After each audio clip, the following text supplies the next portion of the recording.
पांचवी पुतली लीलावती की कहानी। सिंहासन 32। पांचवें दिन राजा भोज सिंहासन पर बैठने की तैयारी कर ही रहे थे कि पांचवी पुतली लीलावती ने उन्हें रोक दिया।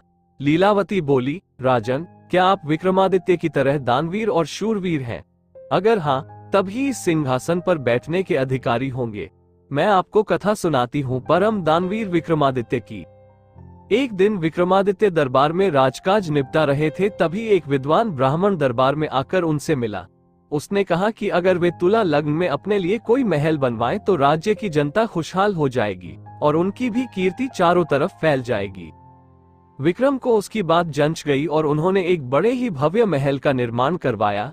कारीगरों ने उसे राजा के निर्देश पर सोने, चांदी, हीरे, जवाहरात और मणि मोतियों से पूरी तरह सजा दिया।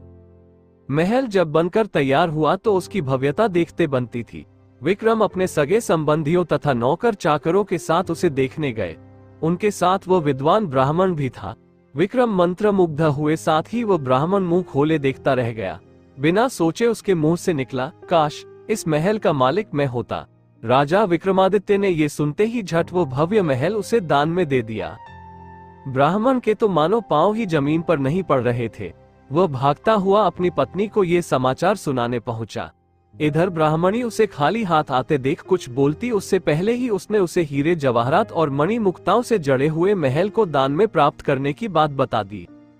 ब्राह्मण की पत्नी की तो खुशी की सीमा न रही। उसे एक बारगी लगा मानो उसका पति पागल हो गया और यूं ही अनाप शनाप बक रहा हो, मगर उसके बार बार कहने पर वो उसके साथ महल देखने के लिए चलने को तैयार हो गई। महल की शोभा देखकर उसकी आंखें खुली रह गईं। महल का कोना कोना देखते देखते कब शाम हो गई उन्हें पता ही नहीं चला। थके मांदे वे एक शयन कक्ष में जाकर निढाल हो गए। अर्धरात्रि में उनकी आंखें किसी आवाज से खुल गई। सारे महल में महक फैली थी और सारा महल प्रकाशमान था। उन्होंने ध्यान से सुना तो लक्ष्मी बोल रही थी। वह कह रही थी कि उनके भाग्य से वह यहाँ आई है और उनकी कोई भी इच्छा पूरी करने को तैयार है। ब्राह्मण दंपति का डर के मारे बुरा हाल हो गया। ब्राह्मणी तो बेहोश ही हो गई।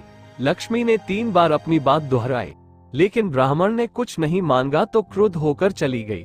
उसके जाते ही प्रकाश तथा महक दोनों गायब।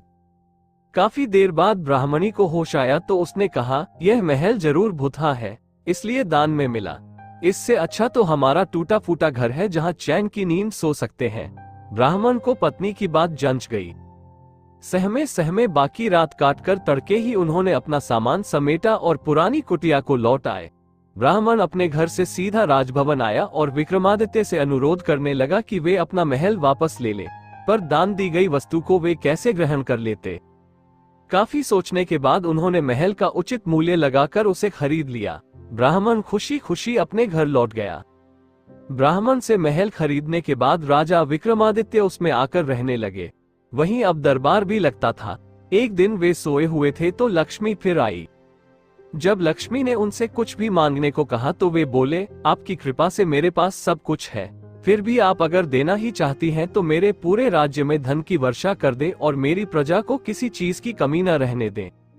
सुबह उठकर उन्हें पता चला कि सारे राज्य में धन वर्षा हुई है और लोग वर्षा वाला धन राजा को सौंप देना चाहते हैं। विक्रमादित्य ने आदेश किया कि कोई भी किसी अन्य के हिस्से का धन नहीं समेटेगा और अपने हिस्से का धन अपनी संपत्ति मानेगा। जनता जय जयकार कर उठी।